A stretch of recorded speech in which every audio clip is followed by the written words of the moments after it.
patient who's on a vent and they need to have some sectioning. We don't have the inline one going on. We've just got this kit that we come in. Maybe she's a new trach and we're just now, starting to do stuff. My vent is on and it's delivering oxygen to my client. Because I know my patient's on the oxygen, they're not able to maintain their sat. I'm getting ready to section that oxygen out, so I'm going to have to bump up their oxygen. So I can go over there and turn up my oxygen, or I can have my assistant who's in here to turn it up to 100% for me, please. There is a button on this machine, on the vent. It's called a sigh. And when you do that, it's kind of like a yawn. It causes the patient to. So it's actually giving them some extra. So I'm overriding whatever rate I've got on here to give them that extra breath. Or they may not be able to do an extra breath on their own. So this is the way that you do it. So just forcing. So, getting ready. Kit.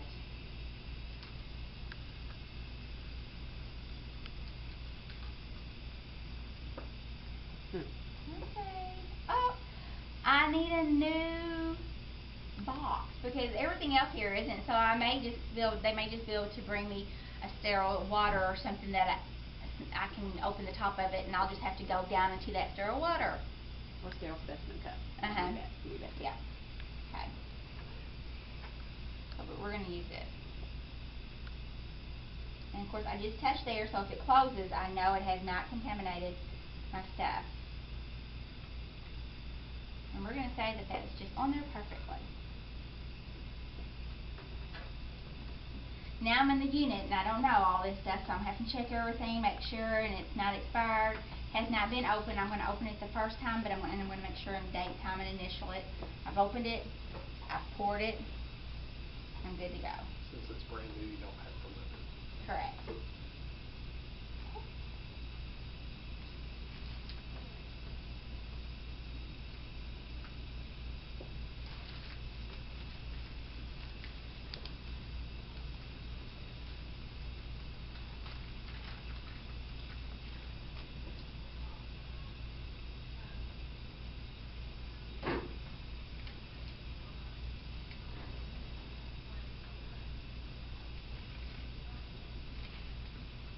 Does this look like you all?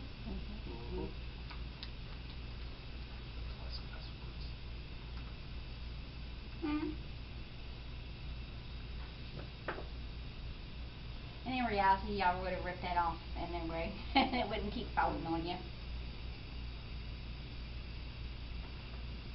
Cup on that one.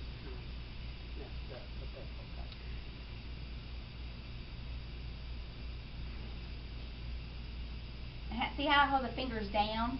You have a tendency to do this, and look where those fingers fall. And you're trying to get your hand here. You hold the fingers down like that, and I put my fingers in there. The fingers aren't going to flop around, and they're going to be straight so that I can put my fingers right into them.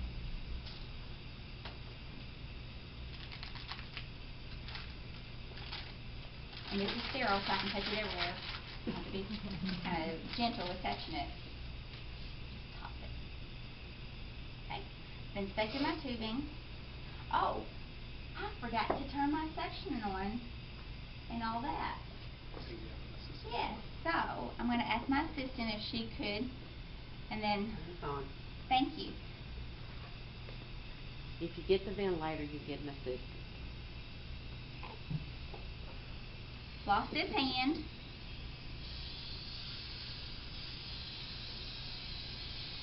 And I'm going to check because, and I'm going to go, oh, it's a little too much. Can you turn that gray for me till, okay, great. Now we're right in there, okay. Okay, that's working. And can you give my patient 3 sighs, please? That's what it sounds like.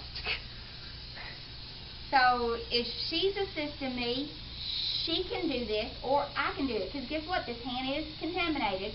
So if I need to reach down here and pull this off and set it off to the side, Not contaminated because I just touched this. So I would have to get a new thing. But in the meantime, guess what? This is going back on my patient because that's their option. And go ahead and give them while somebody brings me a new kit. This part of it. Okay, so I've got a new kit. So take that off. Thumb down. And go in. I'm going to get some kind of, so put that back on. Can you please give my patient 3 size? It's not that fast, by the way, but. Yeah. Okay, so that was one. Then do the next one.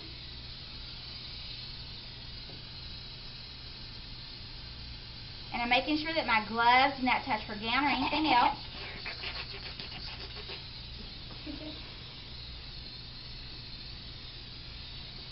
So do we have a pulse ox button? Yeah. Oh yeah. We're watching them on everything on it. Watching the monitor too, because they're in Yeah. ICU. And Yeah, if you so start that monitor, seeing they start- PVCs, what are you going to do? Stop. Let's stop it. Give them oxygen, because what's happening with PVCs?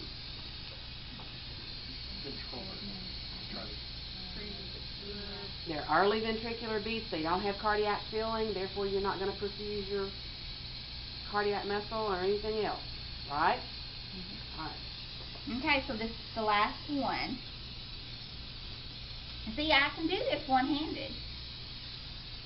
And even if I didn't have an assistant, if I was over there on that side, I could be pushing that button because you may not, you know, in reality, you may not have somebody in there with you. And so I can push that button and then take it off and know that, you know, time is of the essence. I'm going to get in there.